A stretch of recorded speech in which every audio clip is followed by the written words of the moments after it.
Ben Baller ha fatto la catena. Yo, what up, y'all? You are listening to a brand new episode of Behind the Baller. This is episode 94. I am your host, Ben Baller, also known as the Korean John McCall, the Korean John Cusack, and sometimes I am known as the Forrest Gump of hip-hop. What up, y'all? I hope you guys have had a good weekend.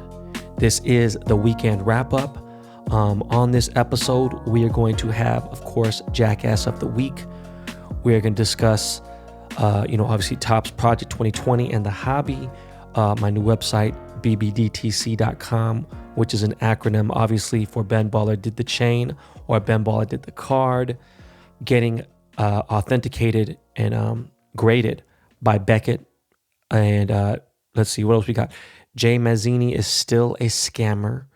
Trump is supporting white supremacy. Big surprise.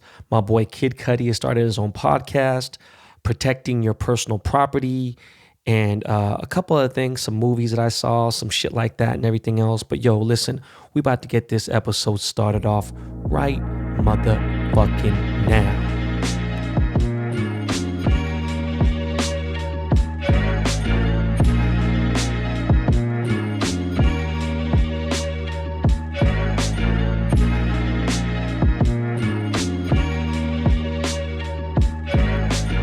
Yo, Ben Baller Pod Army, come get fit with me. All right, I've got my Echelon bike, and you should too. You don't have to join a gym or pay a ton for overpriced fitness equipment. The best way to get in shape, in the best shape of your life, is with Echelon. Echelon makes beautifully engineered products for everyone: busy moms, washed up dads, hustlers like us, right? And with daily live and on-demand studio classes right in your home, you'll be on your way to the best version of you. You'll love Echelon. But if you aren't 100% satisfied, they'll give you your money back. Join the hundreds of thousands of men and women who are getting fit with Echelon now. Buy an Echelon bike today for under $1,000. Go to echelonfit.com to discover their EX1 connected fitness bikes that offer a high quality at-home cycling experience at a less than half the price of a Peloton. Go to echelonfit.com/baller. That's ECHELON fit.com/baller. This isn't just an ad, it's a way of life. Get yourself an Echelon bike and join this journey with me. So man, look guys, I was chill. You still got stupid, dumb, fucking idiot, retarded, straight up, foolish, ignorant, stupid, dumb fuck, dumb, stupid, fucking idiot, dumbass, fucking stupid as fuck, dumbest, stupid fucking people in the world who don't understand that this shit is real. I even have friends of mine, I hate to say it, man, I got friends of mine who I'm not saying that they're just really like not the most intelligent people when it comes to like common sense in books, but there's just always some kind of a conspiracy thing. It's like at the end of the day, man, look, you could sit there and even when I tell them, say, hey man, 125,000 people in America are dead. Well, how do you know those people are dead? Look, man, I know you don't believe in the system. And look, I don't believe a ton of people as well. But look, you gotta understand 6 figures, legitimate deaths have happened. Okay? Let me just put this back again. A lot of these symptoms sound similar, but when it comes down to it, they're not. Again, if you have the flu, you did not die of COVID, okay? If you have pneumonia, there's a real good chance that the complications came from COVID-19, okay? Look, the numbers are now going up the highest they've ever been, okay? I'm going to say this, man. If they don't close down the country, which, I don't want them to, you know what I'm saying? And again, I'm not like torn. It's just, can people be smart? All right. Shit stays airborne a lot longer than I thought. I'm going to get into the toilet situation in a little bit, in public toilets, which is a fucking just terrible, especially for a motherfucker like me. Well, not even so me so much, but more for like Michael Rappaport and other people who have colitis, who have Crohn's or any kind of disease that fucks with your stomach, makes you take a shit often. But look, man, COVID-19 is on the rise. It is skyrocketing in Texas, Arizona, Florida, and of course, California. We have had our highest daily new cases, higher than ever during the fucking peak of the shit when shit was fucked up. We told motherfuckers to chill out. People are sick of it. They're tired. I understand both sides. What I can't do is side with the other side. I can't do it. I can't. Again, I'm not going to explain again, my situation with my son, but for those of you who've been listening, and if you haven't, then maybe you should rewind, 93 more episodes and catch up. But the situation at hand right now is it's fucked up. All right.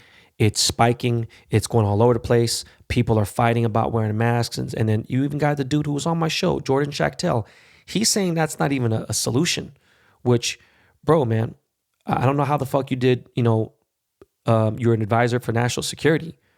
But again, you go back to simple, facts. Again, science. And you said you're science, not science. Like, come on, bro. I know that you spoke on here. The thing about you, Jordan, that trips me out is that, look, I'll let everyone say what they want to say. You say so much shit on Twitter, and then when you got on my show, you kind of didn't really say much. You had them Twitter fingers. You got them Thanos Twitter fingers. Then you came on here and don't really say much. Check this out, bro. Obviously, the doctor in China who was rocking N95 masks for 10 hours at a time, and they're basically he's seeing hundreds of people a day in Wuhan, China, in the fucking epicenter of the origin of the pandemic, of the virus. And this guy had no issues. Now, the nurses that were around him had surgical masks, and they, some of them got it. The ones who didn't wear masks here and there, they got it. Now, to more recent times, when we opened right back up, these two black hairdressers in Missouri were wearing it, and they were positive for COVID-19. So, they were positive. They stayed with the KN95 mask the entire time.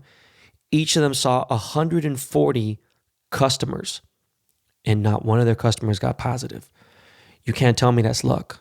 And you can't tell me it's not serious. It's the mask does work, period. Now, as far as people wearing cloth masks and things like that, man, I just got to be real with you. If you ain't got the money for other masks, I get it. But to the motherfuckers that are out there, and no disrespect to Takashi Murakami, I love the dude more than anything in the world. I idolize dude. He's putting the mask out because, it does, it's too much to describe right now. I don't have the chart in front of me, and I wasn't prepared for it. And it wasn't that at all. It's just when I get into a freestyle, I'm not writing my shows anymore. I'm just writing notes. In Japan, people wear masks to make sure if they cough or sneeze or anything else, it does filter out a little bit, okay? But when you're talking about a level 4 virus, okay, it is true. If you could fucking smell somebody's fart through some jeans, you're obviously, a fucking virus is going to go right through a fucking cloth mask or whatever. Now, if you're able to spend $150 on a Murakami mask, then you could buy a KN95 mask pretty cheap now. You can get them for like $4 or $5, $4, $3.75. I'm just saying, like shipping, everything, whatever. So realistically, you could fuck around and buy, 50 masks for that price. And a mask can last you 3 to 5 days, depending how it is. I like to put them in a fucking, in a Ziploc sealed bag if I don't use them, whatever, and just make sure everything is good. But look, man, the reason why they're mandating it is because it does work. There is proven science against it. People that are tripping on it just makes no sense, man. It's not about you. And people always say like, oh man, Ben, it's not about you, da-da-da-da-da. You love to talk, you love to name drop, just not whatever. I don't ever talk about anything that's not directly involved with me though. That's the issue. If I dealt with 17 people in a week and 16 of them were famous, that's not my fault. That's what I do. That's my life. That's my daily life. That's my regular ass life. You may wake up, all right, go to Starbucks, jump into your Volkswagen, and then go behind a cubicle or whatever else. Look, man, I lived that life before. That's not my life though, okay? I'm going to wake up. I'll make my coffee here, right? I got a Jura, and shout out to everyone who recommended the Jura, definitely better than the Miele, and then I'm gonna, jump into my motherfucking man cave and see what I gotta do, which is basically my personal studio now because I'm quarantined still.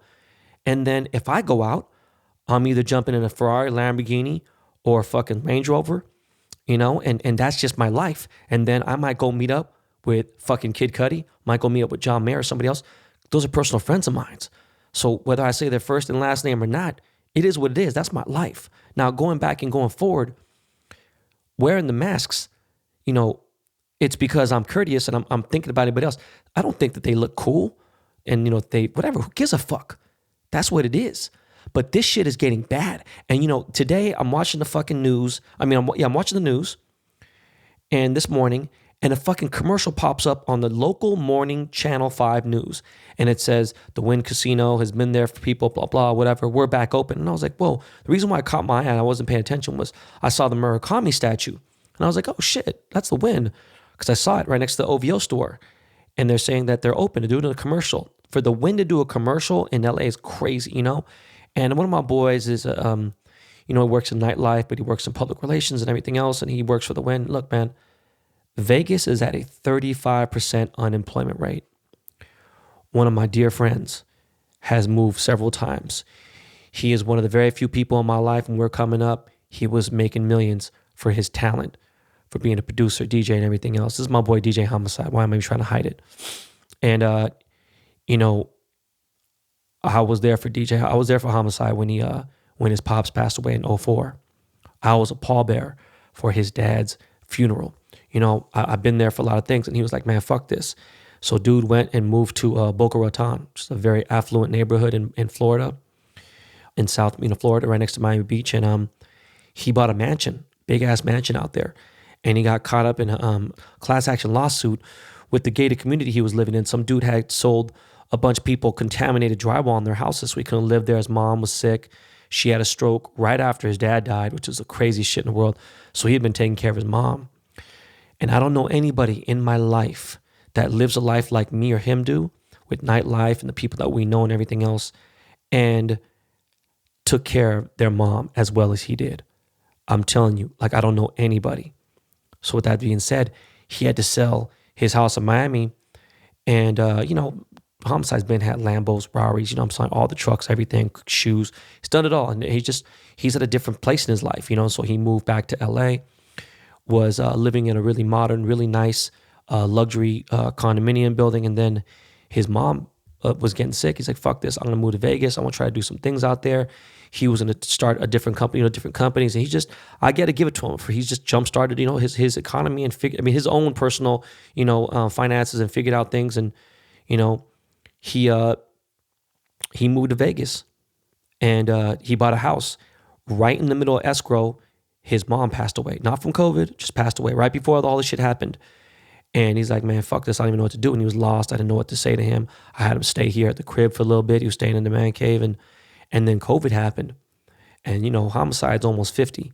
He's a little bit older than me. He's almost 50. And he's like, yo, man, his health ain't the best. So he's like, I got to check out, I got to be really careful about this shit. He took it serious. He understands. Now, we have a group of friends that live in Vegas and operate in Vegas. And a lot of my friends are shot callers in Vegas. Some of them don't believe in the pandemic. Some of them do. A lot of people in Vegas right now, they don't give a fuck though. They believe it exists, but they're just tired. They need to go out there and they need to make money because it's difficult. And I understand. And the reason why I'm kind of getting passionate about this is I can argue only so much. At a certain point, food is very important. It's somehow in a way and plus it's really hot in Vegas. It's like 100 something out there. And people are like, well, the heat is helping and whatever. And it's just like, people don't have jobs. So the ones that do, they're very thankful of it. And my boy who runs, nightlife at the Wynn and everything else, he's got to wear a mask for 10 hours and he's working long shifts. He's just very grateful to have a job. My boy is from Detroit. You already know Detroit ain't no sexy ass place. And I don't mean that in a disrespectful way. I'm talking about they got to get it out there. It's real. You got to hustle. Detroit ain't ever been no lavish town, and he immigrated here from Bosnia. So it isn't he came from some good shit and people were tearing him apart because he's promoting Vegas and people getting mad. And the thing is, I didn't give him shit. I was like, hey, bro, this is what it is. And I get it. He's like, man, look, man, I'm helping people get jobs. I'm helping people eat. I'm grateful to have a job. And we're out here trying to be as safe as we can, but we got to operate the best way we know how. And it's a war between people right now. And Vegas is about to be a hot spot because everyone from LA is going there and everyone from Arizona is going there because it's right next door. You know, it's a 47-minute flight. It's a fucking 3-hour drive, 4-hour drive. So look, man, I just can only say this. People are calling Newsom stupid. He's trying to do a stay-at-home order. I hope that doesn't happen just because I hope that people could just wear their mask, stay 6 feet the fuck away, stay 10 feet away. You know, ain't no fucking conspiracy going on. Ain't no other shit. You know, you got dumbass motherfuckers are talking about, oh, we're going to move to fucking Texas.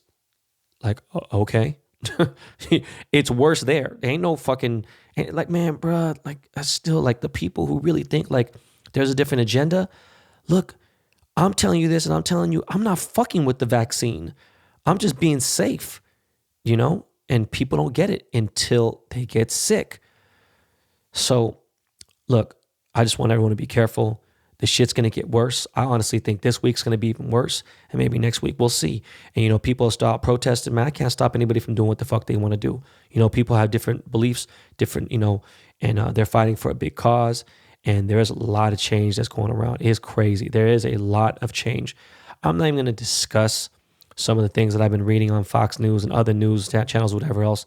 I'm just going to say there's some big shit that's going on. With that said, real quick, man, as you guys know, I launched bbdtc.com, which is Ben Ball Did the Card, Ben Ball Did the Chain.com, and I'm just randomly putting things on there because there is a demand in items that I am a part of. With that said, my gold vacuum sealer will be re-releasing on network. I'm not exactly sure how many units yet. I do know it's going to sell out in a matter of 3 minutes or 2 minutes or 1 minute. And then I have my gold scale, which is going to be fucking dope. I'm actually going to buy probably 50 of them because I want to gift them for people and stuff. And then I got 2 more things, or 2 or 3 more things I can't really discuss yet, and a surprise for Black Friday. These price points that I do them at are fair, and then that allows it to be healthy for the resale community, for the people to go out there and make some money themselves. Speaking of resale, we'll get into the cards in a little bit, but I sold my Ben Bar Did the Chain hand sanitizer. I did say I was going to exclusively make some for the listeners. My thing came super late because of my boy Tony, and I mean like 6 weeks late. So I am going to run about 50 to 100 for listeners. I am going to give a code, and you have that code. Once you get that code, the first 100 people or 50, 100 people, whatever, 50 to 100 people are going to be able to get the sanitizers for free. I'm going to put stickers up soon. The lighters should be up by this weekend for 4th of July weekend. The tea should come to follow in a couple weeks. Now, my Dwight Gooden cards have come in, okay? Obviously, I'm doing a 1 of 50. Those will be $400 now that I'm providing the card. You don't need to do anything else. I'm providing everything at this point. You are just paying and the shit's getting shipped to you, right? And then I'm doing a 1 of 5. Now, the 1 of 5s are going to be, I think, $2,000 or something for the autographs. The situation here is this. There's a couple things here. One, you are paying for my autograph. I'm not forcing anybody to buy anything. You are paying for something that a lot of people can't do because, 1, they're not financially able. 2, because they're also not financially able to get a chain or something else of mine. So now that I'm making merch and things of my brand and my product and my namesake, I have been doing things that have cost 6 figures, meaning $100,000 or more, right? And once in a while, I do release these things that are more affordable in the couple $100 range. So when it comes to autograph, you know, it's a hit or miss, right? For the most part, there's been wins. And with that said, I have been contacted by someone from Beckett, and the person at Beckett authenticates autographs and witness autographs. And then their grading system is even better than PSA. No disrespect to PSA. I don't know what the fuck happened. They dropped the ball. They'd hit up. They're bullshit and all this other stuff. I don't know. I don't think it was a pandemic. But Beckett reached out. We're getting that cracking. So now my only dilemma is this. We'd have to delay the Gooden cards probably a week or so, but they'd be graded. Now, the situation with the grading now, you're talking about this is a much more valuable card now. And now, do I do this and incorporate it into the price or whatever? I haven't figured it out just yet. But just know, from this point on, I know I'm going to do this for the Jeter cards. That is a guaranteed for sure. Now, am I going to start it with the Dwight, or am I going to start it with the fucking the Cal Ripkens? I don't know. But shout out to Beckett and their grading system and everything else. I'm really excited about what's going on. Now, this is where I want to discuss my Derek Jeter card. I want to say thank you very much to everyone who bought a Jeter card. Okay? In a few weeks, they should start circulating, or they should begin shipping out. Hopefully in about maybe 3 to 5 weeks, they should start shipping. And the print one was 64,088 from all the experts. And these are people not just in the hobby, but people who study statistics and study numbers and study stocks, study everything. Basically, when Keith Shore had the number one card, and he still has the number one card in the world in the Topps Project 2020 project, he sold 99,000 cards, right? In that week, in those few days before that, the average card was selling 22,000 and change. So at that rate, there was that gold rush, like I had mentioned, and they were crushing it. Prior to my Jeter card, the average card was selling 7,000 in a total print run, okay? So my 64,000 print run is equivalent to a 200,000 card print run during the time Keith Shore had sold his card. Now, again, I'm not hating on Keith Shore. I'm just letting you know what was going on with my print run. I appreciate it. Now, with that said, there is 10 autograph Jeter cards that will be in that print run at 64,000. Okay, so pull out the calculator here, and we're going to figure out statistics. So you got a 0.0001% chance, which is a not the best chance in the world, but there's a chance for you to win one of the autographs. The gold 1/1 card is obviously add another 0 to that. It's tougher. And the gold chain with diamond gold 2 chain is going to happen. So I do hope that someone who really loves my jewelry, loves my work, and is a Jeter fan, or one or the other, gets the chain and keeps it and wears it.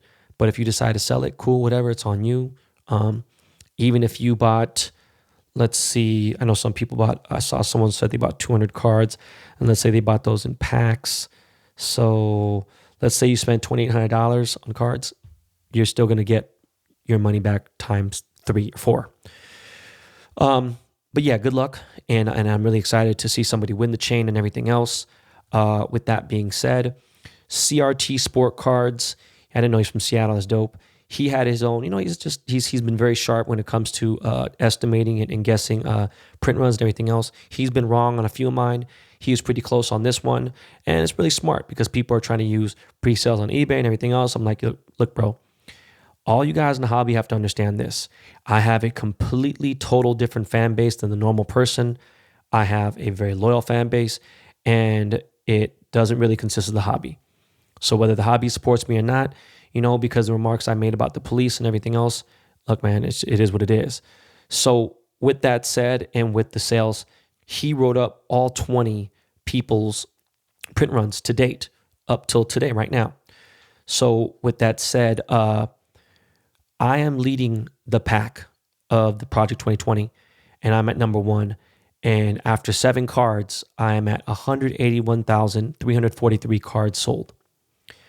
Keith Shore is at 132,148 after 7 cards, and Blake Jameson is at 112,358 cards.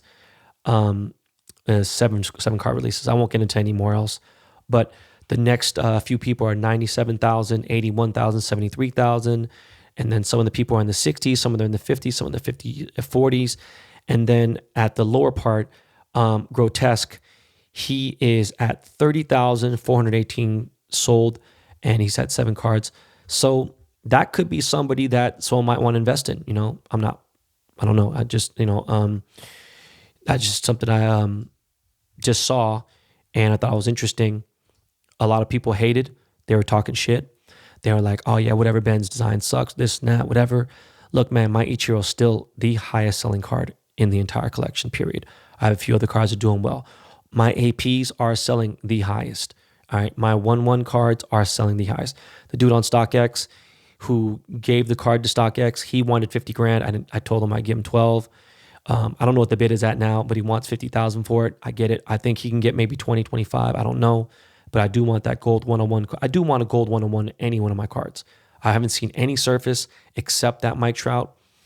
And again, people talk all that shit and everything else, and they could say what they want to. At the end of the day, I have consistently sold the best, and there's a reason, period. I truly believe that. Whether I have a big fan base or following, whatever, at the end of the day, I have come through and I've pulled through for people. Now, when you're thinking about investments, you got to understand, Darren Rovell of ESPN, he even said, this is not something you look at the end result of an eBay sale or a completed sale and look at the value of the card from there. There's a lot of different sentimental values that people have to a certain team, to a certain things, to a player. What I'll say is this. The smart money right now, if you see Ichiro drop real big, it is smart not to just get it picked up, but to get it even signed or whatever. With that said, the way that this hobby is moving, I could tell right now that if you have an entire set of Ben Baller Topps 2020s, that's where the money is. If you have an entire set, that's a good set to have later on. Who knows? Will there be a 2021? I don't know. Can some people hang on? We'll see. But that pretty much is the gist of this 2020 project right now. Most of us are cards. I think some card 8s or 9 might be dropping. I know Don C's barely on card 4, but they will be dropping their 8th card pretty soon. My next card is Mariano Rivera, Mo, the closer. I'm not going to speak on a few things because I've seen the comments and everything else. I'm a little disappointed, but I am putting that out. And that card is dropping on July 9th. And then on opening day, the Yankees, I think, play the Nationals, I believe. I'm not sure. On opening day, I'm dropping my Don Mattingly card. So that's what's happening. It's going to kind of be Yankee fever. Got 3 Yankees in a row. Shout out to my boy, Mr. Cartoon, who paired up with me. That's just my dog. He's been killing on autograph game as well. And yeah, man, I'm really excited. Baseball's about to start. I just talked to Jock Peterson. My boy told me he's going to start practice in 2 days. On Wednesday, this Wednesday, is starting practice, and things are starting to move along. I hope people are just safe. I don't really know what to say about the NBA and everything else, but that's what's going on. If you follow me on Twitter and you do notice that I have an egg, it is because I lost a stupid ass bet about the Lakers, and I won't get into that right now, but I have to rock that fucking egg until Sunday. Well, Saturday night, right? Because the 2nd, the 4th. After July 4th, I'm good. No more egg. So fuck you for all you guys been asking about that. And right about now, we are going to take a real quick break. And then we come back with Jackass of the Week and talk about a couple more entertainment-related things and other stuff. Yo, Miles, hit me off with some of that LL. We'll be right back, y'all.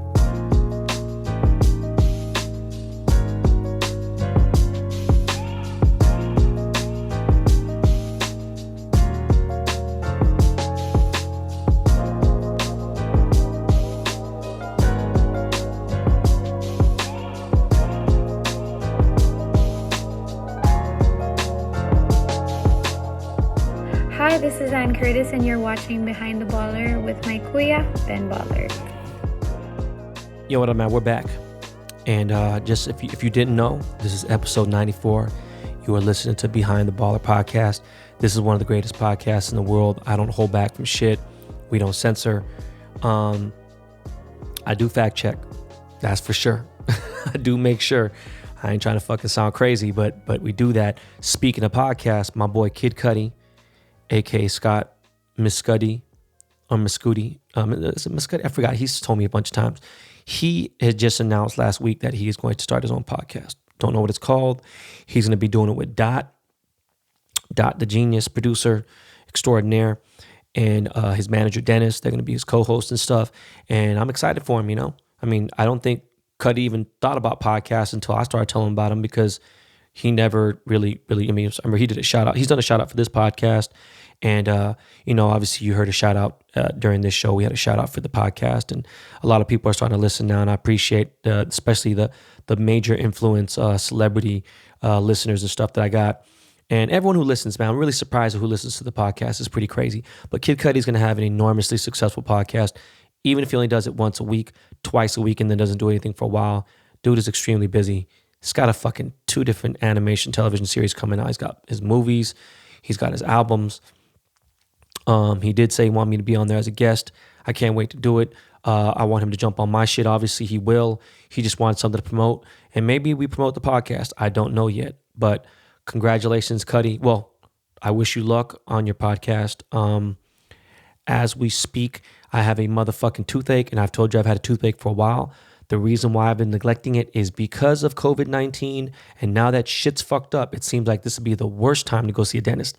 The only problem now is I am not trying to have a motherfucking root canal, and it's enough Tylenol and Advil. I need to go see my boy Dr. Amir Wahab of Unforgettable Smile. Amir, I'm gonna fuck you up when I see you, bro. But Ani, I love you. I got to get this cavity taken care of. I could smell it, and that's fucking nasty, and it's embarrassing. Thank God I got the mask, but it's driving me motherfucking crazy. So I'm gonna see the dentist tomorrow. I can't motherfucking wait.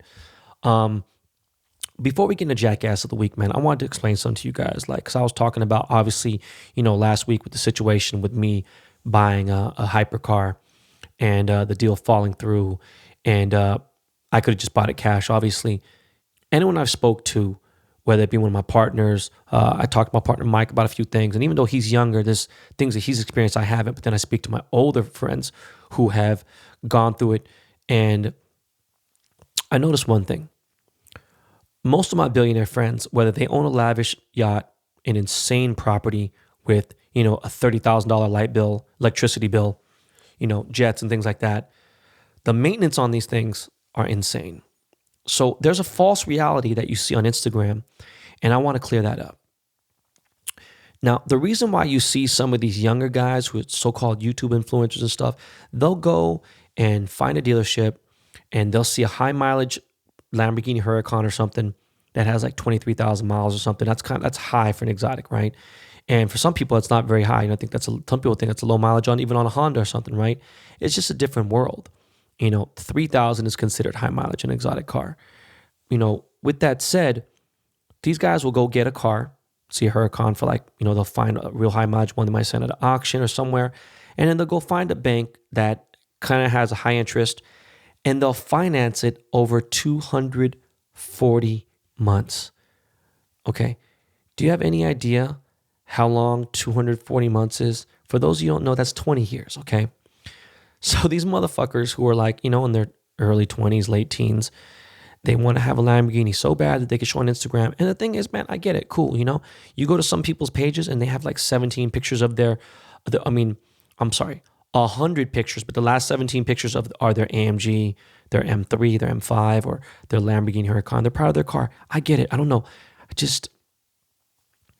I don't know, man. It's hard for me to post the car. And again, I'm not embarrassed about my success. I don't feel bad. I do feel bad that the people are doing bad out there. It's just, I don't know, man. It's tough for me to post the car anymore. It's just not my thing anymore. But going on and going forward, these guys are financing the wrong way.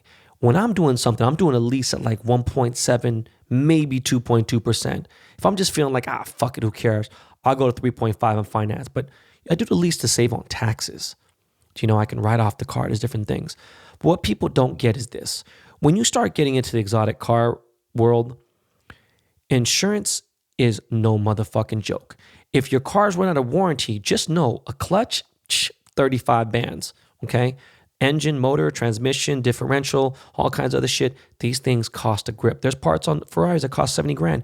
If you were to get a car, it could even be a Mercedes-Benz, and you took it apart piece by piece, it's going to cost 3 to 4 times more than it cost the car when you got it. It is what it is. And, even if your car comes with the 7-year Ferrari maintenance, some people, they need to get their oil changed more often than they like to. So, oil change is going to be at least $1,600. On some cars, it's $3-4 grand. Back in the day, it was even more. They made the exotic cars more bulletproof these days. But understand, If you can't afford things like this, like I just got a registration renewal for my Pista and it's $4,000 for my registration, whatever. It is what it is. But imagine this. My insurance on all my cars, and I just got rid of 2 cars, almost got rid of 4, right? And we're still figuring it out. But my insurance, remember, I'm almost 50. I don't have a single speeding ticket. I don't have no incidences. I have no claims, nothing. I have a perfect driving record. I am a insurance company's dream. All right. Now, if you're under 25, you don't even want to motherfucking know. If you live in a major area, certain things, I have my cars registered in a faraway address where it's safe and I get to get a break. But it's because I have property there. But the thing is this, man. If you have exotic cars and your driving record ain't that good or whatever else, just be prepared to pay anywhere between $30,000 to $50,000 a year in insurance. Okay. Now, I was already paying somewhere, with perfect insurance because, I'm covered head to toe. If a fucking anything happens, motherfucker stolen, great. Fuck that car. Boom. Got another car coming. My rate might go up here and there. I don't know the legality things of it. I haven't had an issue yet. But understand, same thing goes with the house. Just because you can buy a $2 million house, $3 million house, you may not be able to pay the property tax. Now, homeowners insurance ain't shit, but the maintenance, the bills and everything else, like I said, man, it adds up. That's why I think about at least 16 to 20 grand of my monthly bills, $16,000 to $20,000 a month is just on fucking like maintenance shit, electricity, gas, insurance, fucking, of course, like car note shit and then fucking just all bullshit. All right. Now, thank God the kids aren't in school, but I'm just letting you know, just because you can pay for something doesn't mean you can afford it. And you got to be careful. You got to read the fine print. You got to think about that real quick. Before I get into Jackass of the Week, I have been getting an enormous amount of emails and DMs about that guy, Jay Mazzini, the people are saying he scammed them. I didn't even know anything about it. I just could just tell. You could just tell. You just know. Any fucking person who has a sense of just that sixth sense and just has it, you could just see it straight out bat, like this dude ain't about shit. And I just knew immediately. This dude is giving people money. It's fucking fake. He says he's giving them fucking 15 grand, 10 grand each, 5 grand each, whatever, boom. It's probably $200 if he is, whatever. And people are just down to do it just to get the couple $100. He is 100% fake. I have had at least, now you ready for this? At least 40 people tell me that they've paid for his program, that he hasn't given them any money back, boom, blah, blah. He's just ignoring people. He's blocking them. And now there's like a coalition. I forgot what this dude's name is. I'm going to find out and say it on the next episode, but he's been asking me to go on live. If I do jump on my Instagram live and he gets on there, I will let him speak his free reign. And if he sounds like he's selling that bullshit, selling wolf tickets, all kinds of shit, I will cut him out. But for the most part, I've read and checked. I didn't go down, a rabbit hole. I didn't go down a foxhole, but I went down a little bit of a manhole at least. I did check out his story and did see that this dude is a scam artist and that he said that donated the masks. No, he sold them. Dude is 100% piece of shit. And he's trying to use Allah on his side and everything else. I don't know how dudes can live with themselves. Not to say he's not helping anybody. He may be like, all right, look it, man, I did scam all these people here and there. Let me help this person out, boom. And he tried to help some dude out in the hospital, took pictures and even tried to make it seem good. Dude is 100% scumbag. So if you are even thinking about fucking with this dude, man, just be smart and do some research. Just know. All the people in the comments that are supporting him, they're just people that wish they could be in a position to have some money, period, but they really don't know. And now with all the exposing that's going on, I cannot fucking tell you. I just saw the fucking chick from Girls. What's her name? Lena Dunham, whatever. I can't stand that bitch. I hate that bitch. Thank God they're like on that shit with that girl. But, they are exposing motherfuckers left and right. I seen that dude from BSO, was it Black Sports Online, Robert Little, whatever, or Little or whatever. He's getting his ass cooked right now. Motherfuckers ain't playing anymore. This is no joke. People are fucking serious with it right now. And with that said, we're going to get into Jackass of the Week. Yo, Miles, can we get that little soundbite? You jackass! There we go. So this week's Jackass of the Week is from Silicon Valley. He's actually a Silicon Valley investor. And the person he's in cahoots with is a guy from Texas. They ran their scam in San Antonio, Texas. One guy, the investor name is Brennan Mulligan, and the other jackass is Lucas Rensko. And these two fucking cocksuckers, they used a app or a website called TaskRabbit, where they hire people to do certain things. And they got hundreds of thousands of masks, right? Millions of dollars worth. And they got these KN95 masks that were kind of bootleg KN95, not legit. They were like beyond secondhand stream, can't be verified, came from China. And remember, there are real KN95 masks that are out there and they're legit, you know, and they're just not. But this dude got a shit ton for pennies on the dollar. They had obvious markings on the plastic bags that said medical use prohibited. All right. So this guy hired people on TaskRabbit to go into a leaky ass warehouse in San Antonio, Texas, and switch the bags. Now, I pray to God, didn't say if they were, pray to God these people were wearing masks themselves and using latex gloves, proper PPE, while transferring masks to another fucking, plastic packaging bag so that they could be sold to hospitals. And that's what they did exactly. They sold them to hospitals in, I believe, in Chicago and in Texas. And the thing is, they said they did nothing wrong. Per the law, there was a gray area. Look, whether you guys win or lose in court, you guys are piece of shit scumbag motherfuckers, because somebody on there covered their ass in China and said, this is not for medical use. It says medical use prohibited. And you guys decide to fucking take the masks out of that packaging, put them in different packaging, and sell them to all places, to hospitals. You cocksucker fucking piece of shit motherfuckers. Yeah, jackass. Man, you are fucking sick. But yeah, those two guys right there, they made Jackass of the Week. We're going to start finding fucking sponsors for Jackass of the Week. But thank you, Miles, again. And you know what? Shout out to my boy Jordan Winter, because Jordan Winter is the KN95 mask champion. He's also one half of the Dust Brothers. And so going on, man, I really do hope that Gavin Newsom doesn't shut down the country. But meanwhile, the so-called leader of our country, he's not my president. Could be your president. But Donald Trump is just lately just becoming a bigger douchebag than he already is. It's so difficult when you're already, could you imagine if there's a level 10? Could you ever had like even your iPhone or your Android or like a stereo system, and you have a level and it goes to a maximum level. You can't go past that level, whether it be 10, whether it be 30, whatever the volume max. Could you imagine if it went past that, and not in a good way, in a complete distorted piece of shit way? And that's Trump. Like the other day, was it yesterday, he retweeted a video of these guys in the villages in Florida, these old fucking white supremacists, and they're saying white power, white power. And what the crazy part is this. The reason why it's so disrespectful to someone like me is those people aren't just anti-black. They're anti-Asian. They're anti-Middle Eastern. They're anti-Latino, anti-Mexican, anti-fucking everything except white. And Trump's the fucking, what's that dumbass bitch in the White House? It's his new correspondent who thinks she's like this blonde cutie bitch. Get that fucking bitch out of here.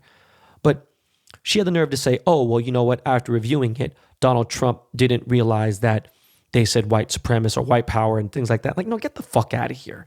You don't think that motherfuckers really check the president's fucking... First of all, I didn't even know he had 82 million followers. It's just, that shit's even scarier. Let's just say half of them are fake. Let's say 60% are fake. That motherfucker still has over 30, 40 million followers. It's scary. You know where the world is right now. And that white supremacist shit don't fly.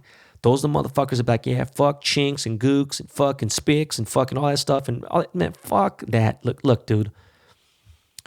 I can't say much for California because Trump ain't going to win here ever. Not fucking ever. And I doubt in New York ever. But everyone who listens to this show that's in the Midwest, that's in the Bible Belt, that's in the South, you got to go out and do your thing. And it's not about Joe Biden. People don't like Joe Biden. Listen, it's not about Joe Biden. It's anybody but Trump. Okay? That's what it is. And now there are some protests in St. Louis, Missouri, right? It's a tough state, man, by the way. was telling you guys before, they don't fuck around. They give them running back number, fucking jail sentences out there, right? And there was a Black Lives Matter protest out there, and they started going to people's properties, I guess, or I don't know the exact story. But from what I saw, from every other angle and everything else, they were definitely going in certain areas of residential areas. Now, there is an heir to the Bush. I guess that's Anheuser-Busch, that's the beer family and everything else.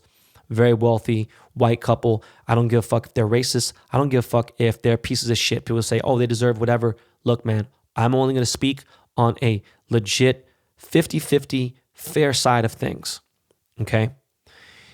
If you are a black homeowner, all right, whether you've done anything wrong or right and nobody knows, and you have a home, whether it be a nice home, whether it be a shitty ass fucking, just rat infested place, if someone trespasses your property, you got every single motherfucking right to light their ass up, period. I don't give a fuck how people think certain else. People try to sway things to the left, to the right, and everything else. Look, man, I'm very strong on that. Where you lay your head, where your children, where your family rest should be the most peaceful place in the world. Whether you live in a fucking slumlord ran apartment building, whether you live in a mansion, whether you live in a regular home, whether you live near businesses, whether you live in a strictly suburban residential area. Look, man, people were going up on this dude's mansion, a beautiful estate property. I don't know much about the family. I could sit there and judge and try to stereotype, be like, oh, that guy's probably racist. He's probably said the N-word with the ER many times, blah, blah. I don't know. But from the viral video, the guy pulls out an AR-15. His wife is holding a gun and they're waving it around and people are infuriated. They're like, man, see, this is fucking outrage. This is this. If they were black, they'd be this. Look, man, again, you know what side I'm on. Now, when people are saying, oh, you got to, you can't be against rioting and looting and this and that, I was like, man, look, I already said my stance on that. You guys got to do what the fuck you guys got to do to make you guys feel better. But I will stand on this till the day I die. I don't give a fuck if you are racist or if you are not. You deserve every bit of karma that comes back for you, okay? Until that moment is shared. I have not heard anything about that family, anything else, whatever. I can sit there and everyone's like, oh, this person's racist, this needs to come down and this needs to do this. I'm only speaking on the behalf of, I didn't know who the fuck these people were, okay? I don't know what type of racist activities they're involved in. And that's if they were. They might not be involved in anything. They may just be guilty of being rich and being heirs to a very rich family, okay? And living in a beautiful home. Don't know. And as fucking disgusting as some people may think the behavior is, you got to understand. Please believe, I don't care if it's fucking trans lives matters, Asians, Latinos lives matters. It could be Black lives. It could be any organization, period. They want to peacefully protest somewhere, cool. As soon as they start passing gates and trespassing the property, I got to see what the climate is, what they're thinking, what's going on. And you have every right to protect your property, all right? Whether people think you're a piece of shit, whether they don't, I just have to make that clear. Nobody should be afraid of protecting where they lay their head. That is a very, very important big part of my whole being on this earth. All right. If you work hard for something on a business, certain things, yes, there's insurance. There is insurance to a certain extent of your home. I understand that. But again, it's about where your family lays their head and falls asleep. I don't play that with the house. When people say that shit as a joke, they don't get it. You will get fucked up. Like for real, for real. This is a general warning to people, man. Don't fuck with people at their homes. I'm telling you. If you have nothing going on for your life and things suck and didn't work out the way, man, look, you go out there and do something about it. If there's been oppression against you, I have all the compassion for you and everything else. Do you know? And I do believe there has been a lot of fucked up things that are going on. That's not the discussion we're having right now. Discussion is you start picking through people's windows, you start fucking with people's homes. You got to be, ready to fucking face the fucking consequences. That shit's no joke, man. I would never, no matter how fucking angry I am, unless I already know I'm going in there knowing that some shit's going to happen. It's just crazy, man. And it's going to end up being bad. And I don't think it's going to get any better anytime soon. But, again, you start entering, residential neighborhoods and things like that, it starts getting crazy. And that's what martial law really does happen. And this shit's not gonna get, man, it's a lot of animosity out there. And again, wait till fucking the end of July when these eviction notices start going and the federal protection is not there anymore. And they really start evicting people. There's gonna be a lot of homeless people who are normal as people who listen to this podcast, and it's fucked up. I'm gonna continue to do my part and do all the help that I can. But that is a crazy situation, man. Fucking nuts. Going on, man. Fucking hey, Jesus Christ. On a whole different level, on some entertainment shit, I decided to watch, when I was growing up, being an enormous Bruce Lee fan, there is a movie called Return of the Dragon. And it was one of my fucking favorite movies ever. All right. Now, that movie somewhere changed the title, I guess, when it came to the USA, and they called it The Way of the Dragon, which is, I don't know, fucking weird, but whatever. So I rewatched it. It wasn't in HD. Still fucking great. Still fucking hilarious. I'm still an enormous Bruce Lee fan. I had all the fucking movies on disc and everything, right? And way better quality. For some reason, I don't know, Amazon Prime couldn't figure it out. Still felt like it was worth the $10 just for the entertainment. And then I watched this movie Hammer, which was entertaining. I don't know why. I don't know. No idea if my father-in-law watched it or my wife. All I know is they paid for the rental and they got it. But I said, you know what? Fuck this. I'm going to watch one of these fucking, what is it called again? The Jack Ryan series, right? Is that what it is? Jack Ryan? I have tried to watch The Hunt of Red October since 1990. That was 30 years ago. All right. I've attempted to watch it at least 4 to 6 times and I haven't got to. Finally got to watch it. Amazing cast, right? OG Alec Baldwin. He looked young, just crazy because he's old now, right? And then Sean Connery was 60 years old in this movie. That motherfucker looked good. He's fucking 90 now. It's nuts. He's going to be 90 in August. And the movie was cool. For that to be Kanye West's favorite movie, I'm kind of fucked up. I almost wonder, do I need to watch it again? The first time I finally watched it, I mean, I had a couple small interruptions, but some old movies, they stand the test of time. That one, I don't know, man. Maybe I just missed the boat on that one and everything else. Another thing, entertainment-wise, right around December, right after Christmas, we did a Disneyland private tour. And, the private tour runs around, $3,000 to $5,000, depending how many hours you are and how many people you have.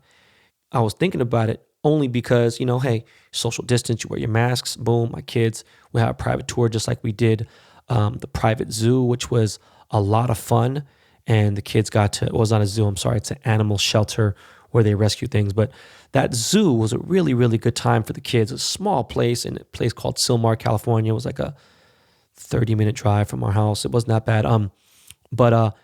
Disneyland offers private tours, and I only do it here, once in a while, but my boys do it. And the last time it was like $6,000. But now with the park, being at 50% capacity, it would be, maybe less. But the problem is that obviously you dumb motherfuckers haven't stayed home. So, shit's got all fucked up. So I don't know. Why did I say that? Just because people were asking me, hey, last time you did Disneyland, boom, how much did it cost for a private tour? That means basically everything stops. It's even above the handicapped people, whatever, any kind of pass. You just go to the front of the line every fucking time, and everyone gets taken care of. It's much more expedited. It's quicker. You don't have to fucking wait around and stuff. But yeah, you got to pay the price. With that said, I have been extremely bored. I have been driving myself crazy, and I have been looking at side-by-sides. If you don't know what a side-by-side, they look like little fucking dune buggies, like ATVs, but like much more, like they have a lot more technology in them. They have like little like monitors in them. Some of them have stereos, but they're like crazy off-road vehicles. And Polaris makes a dope one. They make like RZR. Yamaha makes the best ones now. Then they make like a golf cart looking one. And then Polaris makes a slingshot. I just been looking at random shit because I'm thinking about maybe getting a dirt bike or ATV to ride around the neighborhood just because I'm just starting to go a little crazy. And I'm thinking about getting one of those. I haven't figured it out yet. My boy Calvin actually is like the fucking champion master at that shit. I will deep dive in that later. I have been seriously looking at RVs now. Class A, like a real true size, full size, like 26, 27 footer. I don't think I'll go over a 29 footer, but something that sleeps like 5 or 6 people, obviously my family, so that if shit goes down and we have a second wave and it's fucked up, guess what? we will drive from LA to fucking Florida to Texas. We will drive wherever the fuck we want to and have a full-blown, no hotels needed. We will have a full house, bedroom, everything. We will be able to go wherever the fuck we want to. And we would have food and everything we need, water, whatever. The only thing I don't know about is how the black water that works. I'm sure it's not a very difficult thing, but that's for like the toilets and shit like that. But there's showers, there's a full-blown kitchen, there's satellite TVs, we have everything, there's internet, there's all that. Something that I'm very seriously looking at. One thing I almost lost my mind, and one of my boys was balling out of control. He dropped like $1.2 million on a boat, and now he's selling it for half price, and the boat's only 2 years old. And then I talked to two of my friends who own boats, like, yo, man, just so you know, the only time I've ever lost $1 million in my life was having a boat, because you got to pay a captain. You got to fucking pay somebody to clean the shit once a month because the salt water fucks up the boat. You got to pay you got to pay to fucking park the bitch. And there's maintenance here and there. And then I was like, nah, fuck all that. The RV, I've done all the maintenance costs and everything else. It's very low. And you can find one for pretty cheap. So that is something I think I am going to do soon. Why am I telling you guys? Because you know what? Later on in life, that's something, if you feel like, look, man, I always say this, where I said, look, man, a motherfucker ain't going to cancel me because I make my own destiny. And that also doesn't give me a right to go and say outlandish shit or blatantly racist things. That's not my life. That's not my steez. That's not me at all whatsoever. I'm just saying, if people want to try to twist, misinterpret, and misrepresent who I am, man, I ain't got time to sit and go back and forth and bicker with them. But what I'm getting at is build a solid foundation, build a solid life, raise a family, do what the fuck you want to do, right? But when a pandemic happens and there's a stay-at-home order, yo, you staying at home if you staying in a motherfucking RV. That's all I'm saying. And it's just something I want to do, and it's going to happen. And that's it. That is all for the weekend wrap-up for episode 94. I really appreciate you guys tuning in. I don't know who my guest is this week. I've had so many different random people, from like Beast Mode to obviously like Cudi and one of my friends from Love and Hip Hop and a couple other people. I do want to find a rags to riches story person to give you guys some motivation during these crazy times. But again, subscribe to Behind the Baller. Next week episodes, we'll be doing fan questions. So if you want to start asking questions now, go to the podcast page, leave a 5-star review on the iOS page, and leave a question. I'll answer it. And again, I appreciate you guys. Don't forget bbdtc.com. There's always random things that'll be going up there. I appreciate you all. Thank you so much for your support. I love you guys. Always remember, make it a great day. And always remember, this is not your practice life. Lakey Lake, what's up, homie? It's good to see you, G. All right, man. Hit my listeners off with some keys. Thank you very much, LL, and take us home, homie.